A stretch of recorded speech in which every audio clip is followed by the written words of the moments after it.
Hello বাচ্চো, welcome back to my YouTube channel. My channel name is BM physics. আমার BM physics চ্যানেলে আসার জন্য তোমাদের সবাইকে ধন্যবাদ। আজকে আমরা যে বিষয়টা আলোচনা করব সেটা অত্যন্ত গুরুত্বপূর্ণ বিষয়। আগামীতে যে নতুন পরীক্ষাগুলো হবে, বিশেষ করে যেখানে যেখানে জিকে সম্পর্কিত প্রশ্ন থাকবে, সেই পরীক্ষার জন্য একটা সবথেকে গুরুত্বপূর্ণ টপিক হতে চলছে এটা। এবং এটা আমাদের প্রত্যেকেরই একটা জানার আগ্রহের বিষয় যে না, ভারতবর্ষে যে নতুন বাবরি মসজিদ যেখানে ছিল সেখানে রায়দান হওয়ার পরে সেখানে যে রাম মন্দির উদ্বোধন হয়েছে, সেই রাম মন্দির সম্পর্কিত কিছু প্রশ্নোত্তর, যেটা স্পেশালি যারা বিভিন্ন কম্পিটিটিভ এক্সামে বসবে তাদের এই প্রশ্নোত্তরগুলো কাজে লাগতে পারে। তো সেই সম্পর্কিত কয়েকটা বিষয় আমি জাস্ট আলোকপাত করছি। তো চলো আমরা শুরু করি কথা না বাড়িয়ে। দেখো, উপরে লেখা আছে রাম মন্দির জিকে পিডিএফ। মানে তোমরা যদি বলো যে এই সম্পর্কিত পিডিএফ দরকার আছে, তাহলে তোমরা আমাকে হোয়াটসঅ্যাপ বা কমেন্ট করবে, আমি তোমাদের সেখানে তথ্য প্রদান করবে। এখানে মোটামুটি 50+ কোশ্চেন রয়েছে, প্রশ্ন এবং উত্তর। তা সেই প্রশ্ন এবং উত্তরগুলো আমি তোমাদের সামনে একটু ডিসকাস করছি। প্রথমে যে বিষয়টা রয়েছে যে অযোধ্যার রাম মন্দির কবে প্রতিষ্ঠা করা হলো। 2024 সালের 22শে জানুয়ারি, এই জাস্ট গত পরশুদিন, মানে অযোধ্যা রাম মন্দির প্রতিষ্ঠা করা হলো 2024 সালে 22শে জানুয়ারি। দ্বিতীয় প্রশ্ন, যে রাম মন্দির প্রতিষ্ঠা করলেন কে? এই রাম মন্দিরটি প্রতিষ্ঠা করলেন দেশের বর্তমান প্রধানমন্ত্রী নরেন্দ্র দামোদর দাস, প্রধানমন্ত্রী নরেন্দ্র মোদী। আচ্ছা, এই মন্দিরটি কোন রাজ্যের অযোধ্যা শহরে প্রতিষ্ঠা করা হলো? এটা অবশ্য উত্তরপ্রদেশের অযোধ্যা শহরে এই মন্দিরটি প্রতিষ্ঠা করা হলো। অযোধ্যা কোন নদীর তীরে অবস্থিত? সরজু নদীর তীরে অবস্থিত। অযোধ্যা শহরটি সরজু নদীর তীরে অবস্থিত এবং অযোধ্যা শহরটি উত্তরপ্রদেশ রাজ্যে অবস্থিত। সেখানে রাম মন্দির প্রতিষ্ঠিত করা হয়েছে।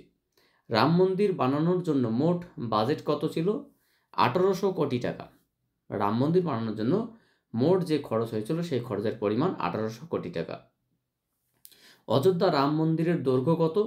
অযোধ্যা রাম মন্দিরের দৈর্ঘ্য হচ্ছে গিয়ে 380 ফুট। অযোধ্যা রাম মন্দিরের প্রস্থ কত? 250 ফুট এবং উচ্চতা কত? 161 ফুট। রাম মন্দিরের মূল গম্বুজের উচ্চতা কত? মূল গম্বুজের উচ্চতা 141 ফুট। আচ্ছা, মূল মন্দিরটি কত একর জমির উপর রয়েছে? না 2.67 একর বা প্রায় 2.7 একর।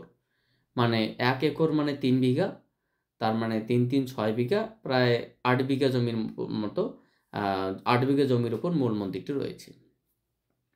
তো সম্পূর্ণ মন্দির এলাকার জন্য বরাদ্দ জমি কত? 71 একর জমি, 71 একর। তার মধ্যে মাত্র 2.7 একর জমির মধ্যে এই মন্দিরটি রয়েছে। অযোধ্যার পূর্ব নাম কি ছিল? ফৈজাবাদ। অযোধ্যার পূর্ব নাম ছিল ফৈজাবাদ। অযোধ্যার রাম মন্দিরটি কত তলা বিশিষ্ট? 3 তলা, প্রতিটি তলা 20 ফুট উচ্চতা সম্পন্ন। রাম মন্দিরের মোট কটি পিলার বা স্তম্ভ রয়েছে? 392টি পিলার বা স্তম্ভ রয়েছে। রাম মন্দিরে কটি দরজা রয়েছে? মোট 44টি দরজা রয়েছে। রাম মন্দিরে মোট কটি মণ্ডপ রয়েছে? 5টি মণ্ডপ রয়েছে। 5টি মণ্ডপের নাম কি? 5টি মণ্ডপের নাম সভা, নৃত্য, রঙ্গ, কীর্তন এবং প্রার্থনা। রাম মন্দির পরিসরের 4 কোণে কার কার মন্দির রয়েছে? 4 কোণে যে 4টা মন্দির রয়েছে সেই মন্দিরগুলো হচ্ছে একটা ভগবান সূর্য, একটা মা ভগবতী, একটা গণপতি এবং শিবের মন্দির। আচ্ছা, রাম মন্দির তৈরিতে মূল বস্তুকার বা আর্কিটেক্ট কে ছিলেন? মানে তৈরির জন্য কে আর্কিটেকচার হিসেবে কাজ করেছিলেন? তিনি হচ্ছেন চন্দ্রকান্ত সোমপুরা, যিনি মন্দিরের নকশা বানিয়েছিলেন। মন্দিরের নকশা বানিয়েছিলেন কে? চন্দ্রকান্ত সোমপুরা। কোন স্থাপত্য শৈলীতে রাম মন্দির বানানো হয়? নাগরা শৈলী, যেটা গুজরা চৌলক্য বলা হয়, নাগরা শৈলী। রাম মন্দিরের রাম লালার মূর্তিটি কে বানিয়েছেন? মহীশূরের অরুণ যোগীরাজ, মহীশূরের অরুণ যোগীরাজ রাম মন্দিরের রামলালার মূর্তিটি বানিয়েছেন মহীশূরের অরুণ যোগীরাজ। আচ্ছা, কোন শিলায় রামলালার মূর্তিটি তৈরি করা হয়েছে? কর্ণাটকের কৃষ্ণশিলায়। কোন শিলায় রামলালার মূর্তিটি যে বানানো হয়েছে কোন শিলার সাহায্যে? কর্ণাটকের কৃষ্ণশিলার সাহায্যে। রামলালার মূর্তির উচ্চতা ও প্রস্থ কত? উচ্চতা 51 ইঞ্চি বা প্রায় 4.25 ফুট এবং প্রস্থ হচ্ছে গিয়ে 36 ইঞ্চি বা প্রায় 3 ফুট। আচ্ছা, রামলালার মূর্তির দুপাশে বিষ্ণুর কটি অবতারের মূর্তি রয়েছে এবং কি কি? 10টি অবতার রয়েছে, সেগুলো হচ্ছে গিয়ে মৎস্য, কুর্ম, বরাহ, নৃসিংহ, বামন, পরশুরাম, রাম, কৃষ্ণ, যুদ্ধ এবং কল্কি। আচ্ছা, রামলালার মূর্তিতে 10টি অবতার ছাড়াও আর কার কার মূর্তি খোদিত রয়েছে? একদিকে হনুমান আর বিপরীত দিকে গরুড় দেবতা। রামলালার এই মূর্তির দেবতা রামের কোন বয়সকে তুলে ধরা হয়েছে? রামের 5 বছর বয়সকে তুলে ধরা হয়েছে। রামলালার প্রাণ প্রতিষ্ঠার শুভ মুহূর্ত কত সেকেন্ড ছিল? রামলালার প্রাণ প্রতিষ্ঠার শুভ মুহূর্ত ছিল শুভ মুহূর্ত কত সেকেন্ড ছিল? 84 সেকেন্ড, দুপুর 12টা 29 মিনিট 8 সেকেন্ড থেকে শুরু করে দুপুর 12টা 30 মিনিট 32 সেকেন্ড পর্যন্ত। তো আমি মনে করি এই 27 দাগের কোশ্চেনটা কত সেকেন্ড ছিল, এই 84 সেকেন্ড, এটা কিন্তু বিভিন্ন এক্সামের জন্য গুরুত্বপূর্ণ হতে চলছে। আচ্ছা, রাম মন্দিরের প্রাণ প্রতিষ্ঠা কে করেছেন? বারাণসীর পুরোহিত লক্ষ্মীকান্ত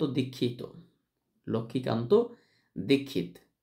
রাম মন্দিরের ভিত্তিভূমিতে ব্যবহারের জন্য নেপাল থেকে আনা শিলা কিসের প্রতীক? ভগবান বিষ্ণুর প্রতীক। কিসের প্রতীক? না, ভগবান বিষ্ণুর প্রতীক। রাম মন্দির তৈরিতে কোন পাথর ব্যবহার করা হয়েছে? গোলাপি বেলে পাথর। রাম মন্দির তৈরিতে কোন পাথর ব্যবহার করা হয়েছে? না, গোলাপি বেলে পাথর। এই পাথরগুলি কোথা থেকে আনা হয়েছে? রাজস্থানের বানসি পাহাড়পুর এলাকা থেকে। রাজস্থানের বানসি পাহাড়পুর এলাকা থেকে। রাম মন্দির তৈরিতে কোন উপাদান বাদ দেওয়া হয়েছে? 2টো উপাদান, একটা লোহা এবং স্টিল। তার মানে এখান থেকে বুঝতেই পারছো রাম মন্দির তৈরিতে সমস্ত উপাদান ব্যবহার করা হয়েছে, শুধুমাত্র বাদ পড়েছে লোহা এবং স্টিল। রাম মন্দিরের ভিত্তিতে ব্যবহৃত ইটের বৈশিষ্ট্য কি? শ্রীরাম লেখা 2 লক্ষেরও বেশি ইট, মানে ওই মন্দির তৈরির জন্য 2 লক্ষের বেশি ইট ছিল, যেটা প্রত্যেকটা ইটের উপর খোদাই করে লেখা ছিল কি? শ্রীরাম। আচ্ছা, অযোধ্যার নতুন তৈরি রাম মন্দিরটি জীবনকাল কত বছর নির্ধারণ করা হয়েছে? 1000 বছর। অযোধ্যার নতুন তৈরি রাম মন্দিরটি জীবনকাল কতদিন পর্যন্ত মন্দিরটি অক্ষত থাকবে, এটা অনুমান করা হয়েছে 1000 বছর। অযোধ্যা রাম মন্দিরের ভূমি পূজন বা ভিত্তিপ্রস্তর স্থাপন বা শিলান্যাস কবে হয়? স্টার্টিং যেটা হয় 2020 সালের 5ই আগস্ট, অর্থাৎ এটা কিন্তু তোমার শুরু এবং উদ্বোধন হয় তোমার হচ্ছে গিয়ে মন্দিরের 2024 সালের 22শে জানুয়ারি। আর শুরু হয় ভূমি পূজা যেদিন মন্দির তৈরি শুরু হয় সেদিন কি? 2020 সালের 5ই আগস্ট। রাম মন্দিরের শিলান্যাস কে করেন? নরেন্দ্র মোদী। আবার উদ্বোধন কে করেন? নরেন্দ্র মোদী, দেশের প্রধানমন্ত্রী। অযোধ্যা রাম মন্দিরের জন্য তৈরি ট্রাস্ট এর নাম কি? শ্রীরাম জন্মভূমি তীর্থক্ষেত্র ট্রাস্ট। ট্রাস্টের নাম শ্রীরাম জন্মভূমি তীর্থক্ষেত্র ট্রাস্ট। শ্রীরাম জন্মভূমি তীর্থক্ষেত্র ট্রাস্ট এর চেয়ারম্যানকে? নৃত্যগোপাল দাস। চেয়ারম্যান হচ্ছে নৃত্যগোপাল দাস। এই ট্রাস্টের সাধারণ সম্পাদক কে ছিলেন? চম্পত রায়। ট্রাস্টের সাধারণ সম্পাদক চম্পত রায়। রাম লালার মূর্তি নবনির্মিত মন্দিরের গর্ভগৃহে কবে রাখা হয়েছিল? না, 18ই জানুয়ারি। এটা প্রথম মূর্তিটি রাখা হয়েছিল কবে? 18ই জানুয়ারি। অযোধ্যায় রাম মন্দির নির্মাণ করেছে কোন company? Larsen and Toubro L&T Ayodhya Ram মন্দিরটি নির্মাণ করেছেন কোন কোম্পানি? লারসেন অ্যান্ড টুব্রো মানে L&T। রাম মন্দিরে রাখা বিশ্বের বৃহত্তম প্রদীপটির বৈশিষ্ট্য কি? রাম মন্দিরে যে প্রদীপটি রাখা হচ্ছে এটা হচ্ছে বিশ্বের বৃহত্তম প্রদীপ, যা এটির উচ্চতা 300 ফুট এবং 1.25 কুইন্টাল তুলো এবং 21,000 লিটার তেল ব্যবহার করা হয়েছে। এখানে যে বৃহত্তম তোমার প্রদীপ রয়েছে সেই প্রদীপটির উচ্চতা হচ্ছে 300 ফুট, এখানে 1.25 কুইন্টাল তুলো রয়েছে এবং তোমার হচ্ছে গিয়ে 21,000 লিটার তেল ব্যবহার করা হয়েছে। মন্দিরে রাখা বিশ্বের বৃহত্তম চাবি তালার বৈশিষ্ট্য কি? মন্দিরে রাখা বিশ্বের বৃহত্তম চাবি তালার বৈশিষ্ট্য এটি মানে এটির ওজন 400 কেজি। যে তালাটা রয়েছে তার ওজন কত? 400 কেজি। এটি আলিগড় থেকে আনা হয়েছে, যেটি বানিয়েছেন সত্যপ্রকাশ শর্মা। মন্দিরের উদ্বোধনে জ্বলা ধূপকাঠি কত ফুট লম্বা এবং এর ওজন কত? ধূপকাঠিটি ছিল 108 ফুট, এটির ওজন ছিল প্রায় 3600 কেজি। 108 ফুট প্রায় 3600 কেজি বা 36 কুইন্টাল। আচ্ছা, রাম মন্দিরে রাখা ঘণ্টার ওজন কত? রাম মন্দিরে রাখা যে ঘণ্টাধ্বনি সেই ঘণ্টার ওজন 2100 কেজি, যেটি অষ্টধাতু দিয়ে তৈরি। রাম মন্দিরে কত ফুট নিচে তামার টাইম ক্যাপসুল রাখা হয়েছে? রাম মন্দিরে কত ফুট নিচে তামার টাইম ক্যাপসুল রাখা হয়েছে? না, 2000 ফুট নিচে। রাম মন্দিরের ঠিক 2000 ফুট নিচে তামার টাইম ক্যাপসুল রাখা হয়েছে। বাবরি মসজিদ কবে নির্মিত হয়? না, 1528 সালে। বাবরি মসজিদ কে নির্মাণ করেছিলেন? বাবরের সেনাপতি মীর বাকি। বাবরি মসজিদ কত সালে ভাঙা হয়? 1992 সালে 6ই ডিসেম্বর। বাবরি মসজিদ এবং অযোধ্যা রাম মন্দির বিবাদ মামলার ফলাফল কবে ঘোষণা করে সুপ্রিম কোর্ট? 2019 সালের 9ই নভেম্বর। কতজন বিচারপতির বেঞ্চ গঠন করা হয়েছিল রায়ের জন্য? 5 জন বিচারপতির সাংবিধানিক বেঞ্চ হয়েছিল মামলার শুনানিতে। এই 5 জন বিচারপতি হলেন রঞ্জন গগৈ, এস.এ. বোবদে, ডি.ওয়াই চন্দ্রচূড়া, অশোক ভূষণ, আব্দুল নাজির। বাবরি মসজিদ অযোধ্যা রাম মন্দির বিবাদ মামলার প্রধান বিচারপতি কে ছিলেন? রঞ্জন গগৈ। মামলার ফলাফল স্বরূপ মসজিদ তৈরির জন্য কত একর জমি বরাদ্দ করা হয়েছে সুপ্রিম কোর্ট থেকে? অযোধ্যার ধানিপুরে 5 একর জমি, বলতে 3×5=15 মানে 15 বিঘা জমি। সো আশা করি তোমরা এই রাম মন্দির এবং তোমার হচ্ছে গিয়ে তার ইতিহাস সূচনা এবং তার বিস্তারিত তথ্য তোমরা এখান থেকে জানতে পারছো। তোমরা এই তথ্যগুলো জানবে, স্পেশালি যারা বিভিন্ন কম্পিটিটিভ এক্সামে পড়বে তাদের জন্য এগুলো গুরুত্বপূর্ণ হতে চলছে। So thank you for watching my video and wait for my next class.